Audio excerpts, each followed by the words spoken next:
И наш следующий сюжет о юбиляре, в честь которого и проводится данная конференция. Егор Чемезов больше полувека на охране труда промышленников. Известный научный деятель, профессор, заслуженный горняк Якутии Егор Чемезов отмечает 80-летний юбилей. Человек, который всю свою жизнь посвятил развитию горного дела и, в частности, охране труда работников промышленной сферы. Ему принадлежат множество научных статей и книг. По его учебникам преподают горное дело во многих вузах страны. С чего начиналась карьера горняка и какой он сегодня вне работы, в материале Сарглан Захаровой. Середина прошлого столетия страна приходит в себя после разрушительной войны. В Якутии полным ходом разрабатывают месторождения.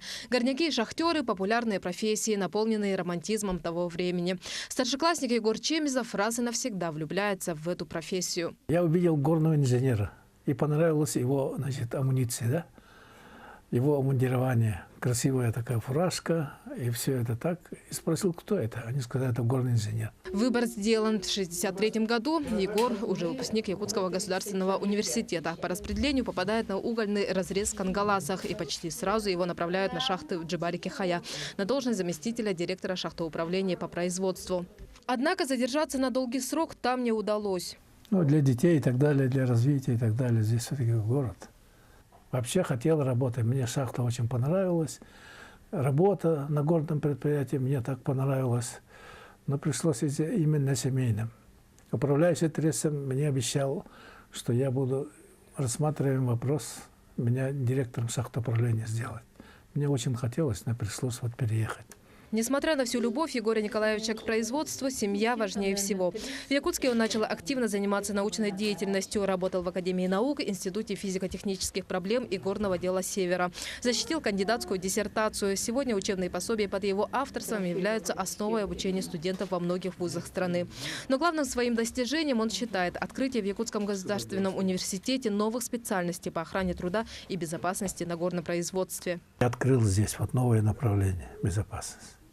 500 человек все-таки приготовлено, получили дипломы. Но 20%, допустим, их работает. Они приносят пользу, улучшает это состояние. Так. Это, я считаю, что мой вклад. Именно по моей инициативе.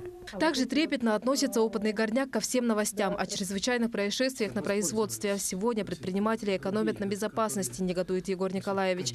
Но и сами рабочие зачастую пренебрегают главными правилами жизни. 80% людей понимает, что главное для человека – это здоровье. Но только 20% это соблюдает. Переживает не только как специалист, но и как человек. Мягкий и добрый, говорят о нем его близкие. Супруга Светлана тоже представитель научного сообщества.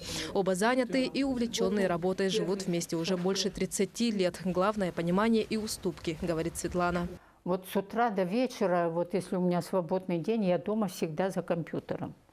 Егор Николаевич это понимает.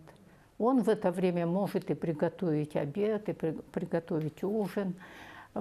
И взаимно так мы дополняем друг друга. Егор Николаевич – пример для своих детей и внуков. Практически все они продолжили его дело в части охраны труда. А 2 года назад на свет появился еще один продолжатель – правнук Тимур Чемезов. Сарглана Захарова, Григорий Охлопков, Якутск.